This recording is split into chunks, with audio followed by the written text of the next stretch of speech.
E eu tenho certeza que muita gente ligou para as pessoas e falou assim: gente, vocês têm que assistir agora a entrevista que o Fábio vai fazer no Tribuna, porque eu também quero. Olha só, vou mostrar aqui para o Anderson.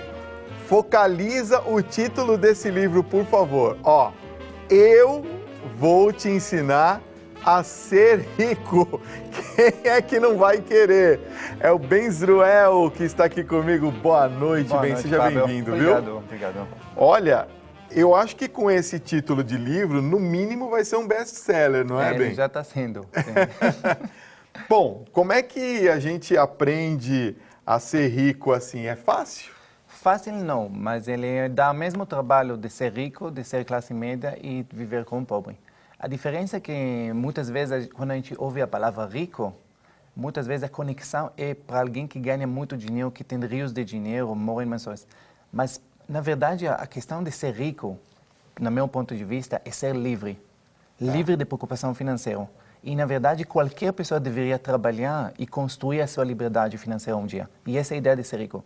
Porque muitas vezes a gente pensa que alguém que é um executivo que ganha rios de dinheiro, que vive em uma mansão, é um rico. Não. É apenas classe média alta que ganha muito dinheiro. Mas ele não é rico porque ele não é livre. Porque ele tem que trabalhar a vida toda para sustentar o padrão de vida e o salário que ele tem. O verdadeiro rico acorda na hora que quiser, faz o que quiser, viaja pelo mundo. Essa é a verdadeira riqueza. Calma, peraí, deixa eu ver se eu entendi. A verdadeira riqueza, então, a pessoa que é rica é aquela que não precisa fazer absolutamente nada. Exato. Ela tem dinheiro suficiente para fazer o que ela quiser na vida. Exato. Na verdade, um verdadeiro rico, no meu ponto de vista, é alguém que tem fonte de renda passiva, que não depende do trabalho diário dele, trabalho mensal, que é maior do que o padrão de vida que ele tem. Para mim, é um rico. Não precisa ser volumes muito grandes de dinheiro. Basta você ter fonte de entrada de dinheiro que não depende de você. E aí você simplesmente é livre, porque você acorda na hora que quiser, se quiser ficar o dia todo com os filhos, se quiser trabalhar você pode, mas você trabalha por inspiração, não mais por obrigação. Se quiser viajar, se gosta de viajar, pode viajar. Você tem liberdade de viver do jeito que você acha certo. E essa para mim é a riqueza. Alguém que ganha muito dinheiro, mas não é livre, é apenas alguém que ganha muito dinheiro. Interessante. É uma pergunta que eu quero fazer para você, então, em cima disso que você está falando. Todo mundo que está assistindo a gente em casa agora pode ser rico? Pode. Como? Todo mundo. Porque, na verdade, o que diferencia ricos para classe média para pobres não é a quantidade de dinheiro que eles ganham, é a mentalidade, que ela é totalmente diferente. Na verdade, qual é a diferença de mentalidade? O pobre, infelizmente, o que ele faz com o dinheiro que ele ganha? Ele gasta com o quê? Com sobrevivência. Paga as contas, comida, se sobra alguma coisa, faz churrasco no final da semana.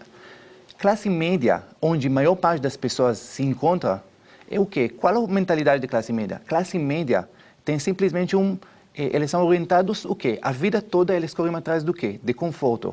O que é conforto? Por que compra carro e não anda de ônibus? Porque é mais confortável. Por que compra 2 carros? Um para você e um para a esposa?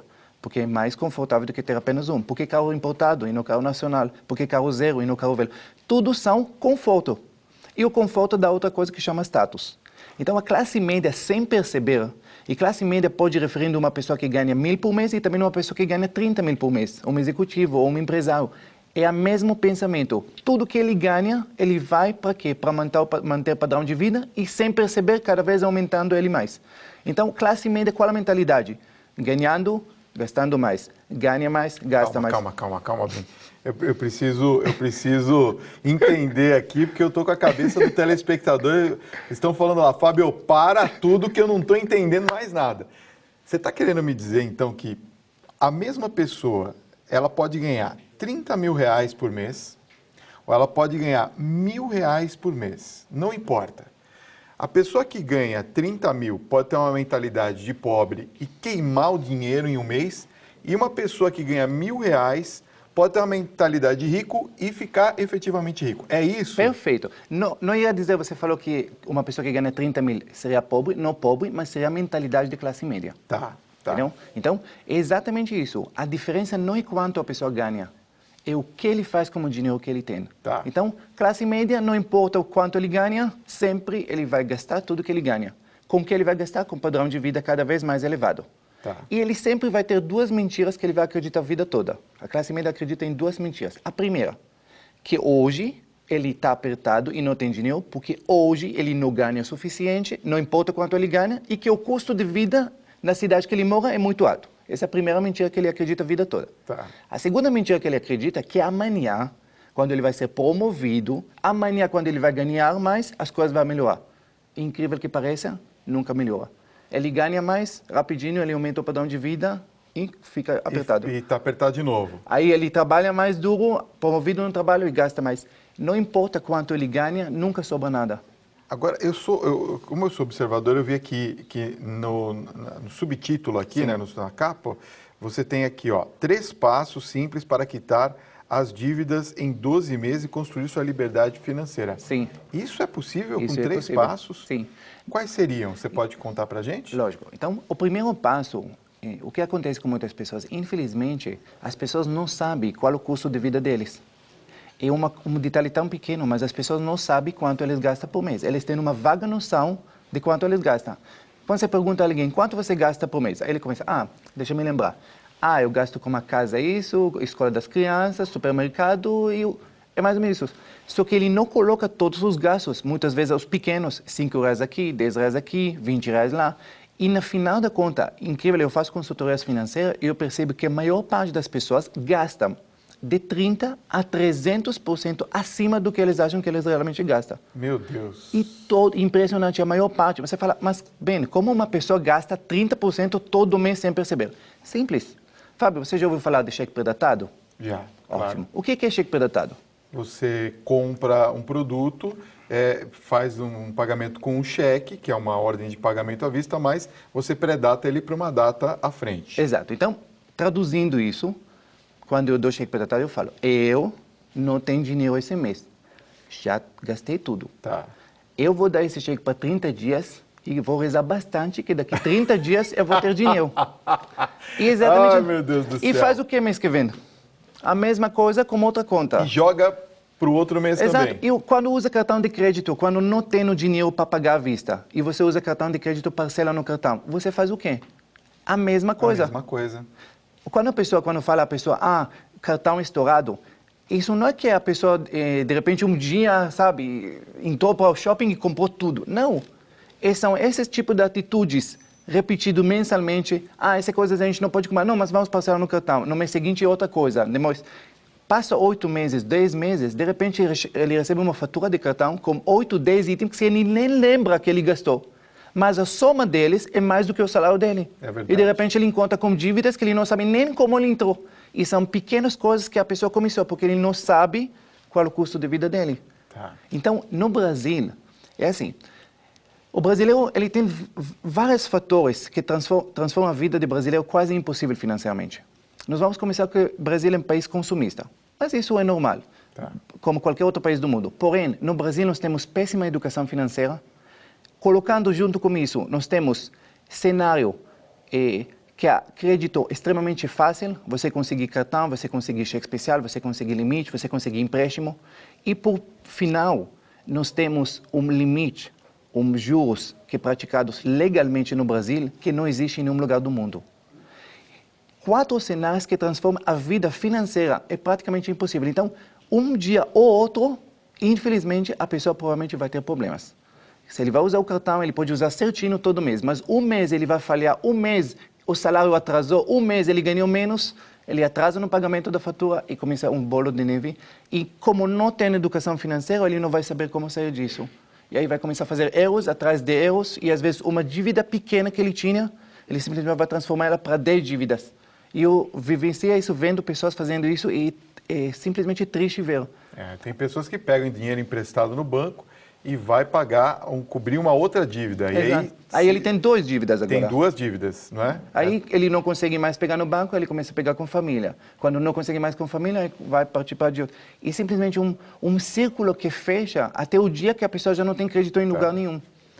Olha, você também diz que no livro que o dinheiro não compra felicidade, ele compra liberdade. Qual seria a diferença entre os dois? Quem é livre não é feliz? Na verdade, sim. Ó, já se ajusta no bem aqui, vamos ver como ele vai sair. Não tem nada. Primeira coisa, quando fala não compra felicidade, eu sempre pergunto, você já viu a cara de alguém que achou nota de 50 reais no chão? Agora fala, você viu a cara daquele que perdeu a nota? Tudo bem? Na verdade, o dinheiro não compra felicidade, porque felicidade é estado de espírito. A pessoa pode ter tudo e ser depressiva, não tem nada a ver com isso. Porém, eu acredito que quando a pessoa constrói a liberdade, ele pode fazer o que ele faz feliz. Por exemplo, um executivo que ganha rios de dinheiro, mas não consegue ficar com os filhos que ele tanto quer, vai ganhar muito dinheiro, mas vai ser infeliz. Porém, se ele vai ter a liberdade, ele vai escolher ficar com os filhos, ele vai ser extremamente feliz. Se alguém que gosta de viajar e ter condições, ele criou liberdade financeira e agora pode viajar, obviamente que ele vai ser feliz. Então, na verdade, o dinheiro te dá liberdade de te fazer o que te faz feliz. Simplesmente isso. É por isso que você também colocou essa frase aqui, ó. Ricos não correm atrás de dinheiro, correm atrás de liberdade. Sim, né? as pessoas muitas vezes pensam que o rico, porque ele está fascinado por dinheiro. Não, pelo contrário. O dinheiro é apenas um meio para construir a liberdade. O verdadeiro rico não corre atrás de dinheiro. O verdadeiro rico não trabalha 18 horas estressado. Não, isso não é riqueza. O verdadeiro rico é aquele que, no meu ponto de vista, passeia 2 meses por ano, 2 meses em Miami e volta aqui uma semana só para ver como estão os negócios, depois volta para lá. O verdadeiro rico acorda na hora que quiser, o verdadeiro rico passeia quando quiser. Isso, para mim, é riqueza. Tá. Mas isso, primeira coisa, passa para construir a liberdade financeira. Porque se você depende de dinheiro, você nunca tem poder de escolha. Vamos responder algumas perguntas dos telespectadores? Sim. Jorge Junqueira, de Belo Horizonte, pergunta: estou endividada, é possível mesmo eu transformar a minha vida financeira em 12 meses lendo o seu livro? Sim. Ótima pergunta, Jorge, mas a resposta é 100% sim. Na verdade, infelizmente, é muito fácil endividar no Brasil, também, do mesmo jeito que é fácil endividar, sabendo quais os passos certos, também não é difícil sair da dívida. Tá. E por isso que precisa saber 4 passos para sair da dívida. Esse primeiro passo, incrível que parece que eu vou falar agora, mas nunca consulta com o funcionário do banco. Infelizmente, a gente tem pensando que o funcionário do banco está lá para nos ajudar, mas o funcionário do banco só está lá porque ele é contratado para vender produtos do banco. Só isso. Ele é pago para vender. Olha só. Ele só tem direito de manter o emprego porque ele é ótimo vendedor de empréstimo, crédito, seguro, lease e assim vai. A função dele não te ajudar. Então, muitas vezes, o conselho que ele vai te dar não é por maldade. O conselho que ele vai te dar só vai te enfiar... Pura sobrevivência. Exatamente. Então, primeira regra, nunca conversa com o funcionário do banco. Tá. Segunda regra, eu vou falar uma coisa, não se assusta, mas a regra é tudo ou nada. Quando você tem dívida, você só tem 2 opções. Ou você quita ela integralmente, ou no Brasil você não paga nada, guarda dinheiro por fora e depois quita de uma vez. Se você vai julgar como as regras que as pessoas fazem entre pagar mínimo, entre refinanciar tudo isso, infelizmente, com juros abusivos praticados aqui, eles vão crescer muito mais rápido do que seu poder financeiro. E provavelmente você não vai conseguir. Então, por exemplo, uma pessoa que tem uma dívida no cartão, ela não paga mais nada. É assim. Sempre, eu quero que seja claro, sempre deveria pagar integralmente. Tá. Sempre, e vida toda. Não é uma receita de ser espertino, não. Tá. É simplesmente a receita de como sobreviver no Brasil. Sempre deveria colocar o cartão no débito automático, tem as regras de como usar correto, débito automático caindo certinho. Porém, se chegou para um ponto que fez alguns erros no passado e hoje chegou para um ponto que não tem como quitar o cartão integralmente, pagar o que a maior parte das pessoas pagando o mínimo é simplesmente um suicídio financeiro. Por quê? Porque os juros cobrados no mês seguinte simplesmente vai ser maior do que você já pagou. E o dinheiro que você colocou como mínimo simplesmente como jogar no lixo. E no mês seguinte você está devendo igual ou mais. E se você vai repetir isso mês após mês, em 5 meses você já vai pagar a fatura inteira e vai continuar devendo. E você vai fazer isso durante um ano, você vai pagar 2, 3 faturas e continuar endividado. Então a regra é simples. Quitar integralmente o que você deve fazer a vida toda ou não pagar nada. Guarda o dinheiro por fora durante 4 ou 5 meses e vai lá no banco e fala, aqui está o dinheiro, aqui está o dinheiro que eu quitar, de uma vez só. E funciona. Funciona? Sempre. Eles aceitam? Eles dão um beijo e tiram selfie com você se você faz isso. Tira selfie foi ótimo. Verdade. E o terceiro? Entendeu? A terceira, um empréstimo fica um empréstimo.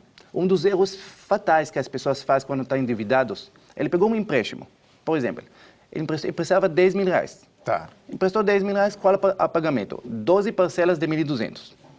Pagou um mês, pagou o segundo mês. Terceiro mês ficou desempregado ou caiu os ganhos da empresa. Não consegue pagar o terceiro. Vai no banco, conta uma história triste e o funcionário fala, pera, deixa eu ver como eu posso te ajudar. E fala, consegui. Em vez de 1.200, a parcela vai ser 800. Só que em vez de 12 parcelas, vamos para 24. A pessoa fez 2 erros nesse momento. Primeiro, quem não consegue pagar 1.200, também não vai pagar 800. Com certeza. E a segunda coisa, antes sua dívida originalmente era 10 mil, agora sua dívida virou 17. E eu conheço pessoas que fazem isso a vida toda. Eu tenho amigos que têm dívida de 8 anos. Eu falei, que você comprou um avião? Eu falei, não, é 8 mil reais que ele emprestou 8 anos atrás, renegociou, já pagou uns 30 mil reais e continua devendo. Se ele simplesmente, desde o começo, que não consegue pagar, ou sempre deveria pagar, mas se ele não consegue pagar, guarda o dinheiro por fora, volta alguns meses depois para o banco com o propósito e fala, oh, está aqui todo o dinheiro que eu usei, que é o que está de uma vez. Consegue resolver. É assim que é a maneira. Mais uma telespectadora, Juliana Souza, de São Paulo, pergunta, gostaria de investir o meu dinheiro, você acha que com a poupança é possível ficar rico ou você teria outras sugestões melhores? Não, poupança não dá para ficar rico, infelizmente, porque a poupança muitas vezes, os juros são pequenos, não só que eles são pequenos, eles pagam às vezes menos do que a inflação. Então, mesmo que às vezes, entre aspas, você vê seu dinheiro crescendo na poupança, se ele cresceu menos do que a inflação, ele não só cresceu, ele está diminuindo ano após ano. Então, não adianta você querer ficar rico com poupança. Um investimento que eu recomendo, meu papel não é recomendar nenhum investimento, mas uma coisa que muitas pessoas não conhecem é investimento em tesouro direto. São títulos do governo. Tesouro direto. Sim. E muitas pessoas não sabem que essa aplicação paga quase dobro que a poupança a partir de valores extremamente pequenos. É seguro, sólido, qualquer pessoa pode investir. Por que as pessoas não sabem? Porque os bancos não recomendam. Porque eles não recomendam, porque eles não ganham em cima disso. Estou anotando aqui, viu? Tesouro direto. Depois eu vou assistir o vídeo na internet do programa. Tá todo mundo aqui também, né? Prestando atenção, né? O Anderson aqui, o câmera já falou, amanhã mesmo eu vou resolver minha vida, né? Vai chegar de carro novo aqui, né, Anderson? Oh, meu Deus do céu. Marta Aurora da Silva, de Olinda. Olha só, ela pergunta uma coisa, ela está acompanhando aqui o que a gente está conversando. Ó, sou casada e meu marido tem uma dívida do cartão de crédito. Fui demitida recentemente e gostaria de usar o meu fundo de garantia por tempo de serviço para quitar essa dívida. Você acha que vale a pena, bem? Respondendo com sinceridade, obviamente não. que não. Claro, né? Usa os 4 passos que eu ensinei, você resolve a dívida do cartão e guarda esse dinheiro para ajudar você a construir a sua liberdade. Não confunde essas duas coisas. E compra títulos do Tesouro direto. Esse é um tipo de investimento que é extremamente fácil de fazer, qualquer pessoa pode fazer e dá ótimos retornos acima de valores pequenos que as pessoas não sabem. Mas a principal que as pessoas precisam mudar é não é preocupar com a poupança ou não, ou como investir. Eles precisam se preocupar em mudar a mentalidade. Porque se não muda a mentalidade, ele simplesmente vai continuar fazendo os mesmos erros que ele fez a vida toda. Sabe que uma pessoa, um grande amigo meu, uma vez, ele me disse uma coisa que é muito interessante. Ele falou assim, olha, se você deve R$1 no cartão de crédito e você não conseguir pagar, daqui a 12 meses você está devendo pelo menos 120%. É um negócio absurdo, você nunca vai conseguir pagar. Então, melhor é você fazer o seguinte, para de pagar, não paga mais. Quando o cartão vier para cima de você, você fala, olha, eu tenho X para pagar. Exatamente. E aí faz o pagamento. Exato, Fábio. Essa é a maneira. Essa é a maneira mesmo? Agora, Mas e o nome sujo? Ok, uma ótima observação. As pessoas falam nome sujo. É. Eu falo isso não é nome sujo, eu chamo isso nome protegido. Protegido? Você vai estar protegido para não fazer mais besteiras financeiras, que eu acho ótimo para muita gente, incrível que pareça. Mas seria um ótimo presente para muitos amigos meus se podia sujar o nome deles. Eles iam comprar tudo à vista, não podia parcelar, não ia comprar nada a crédito. Eu conheço pessoas pessoalmente que quando o nome estava protegido, eram felizes. Reclamava que não pode gastar, mas eram felizes. No dia que limpou o nome, a vida deles virou um inferno. Então, agora, o que a gente pode falar é do apelo emocional. Muitas vezes a pessoa fala, não, mas eu sempre aprendi que tem que sempre respeitar o nome, não pode deixar. Mas aí eu respondo para ele uma coisa. Eu sou judeu. Na comunidade judaica, até hoje, as pessoas fazem negócio de milhões no aperto de mão. E os dois sabem que basta o aperto de mão que os dois lados vão respeitar. Mas isso é acordo entre duas pessoas honestas. Quando você pega um empréstimo quando você está necessitando de dinheiro e o Instituto Financeiro vai cobrar com você juros abusivos, isso não tem mais nada em honestidade, porque quando você empresta o dinheiro para o banco, ele te dá 6% ao ano. Quando você pega o dinheiro, ele cobra 100, 200, 300, 400%. Isso não é acordo entre dois cavaleiros, esse é acordo de alguém que está aproveitando o outro. Então, aqui não vale a pena de ser honesto. Honesto você tem que ser com sua família, com seus amigos, com quem te ajudou de verdade. Mas quando estamos no mundo do negócio, entre respeitar seu nome, entre sobrevivência de sua família, eu fico com sua família. Bem, acho que o seu nome reflete bem o bem que você fez para muitas pessoas que estão nos assistindo. Obrigado. Muito obrigado. Obrigado. Fica aqui a recomendação do livro dele, muito bacana. Esse livro, com certeza, vai ser o meu próximo de cabeceira. Para quem eu estou mostrando aqui para o Anderson, né? Obrigado pela sua presença, Obrigado. tá? Obrigado.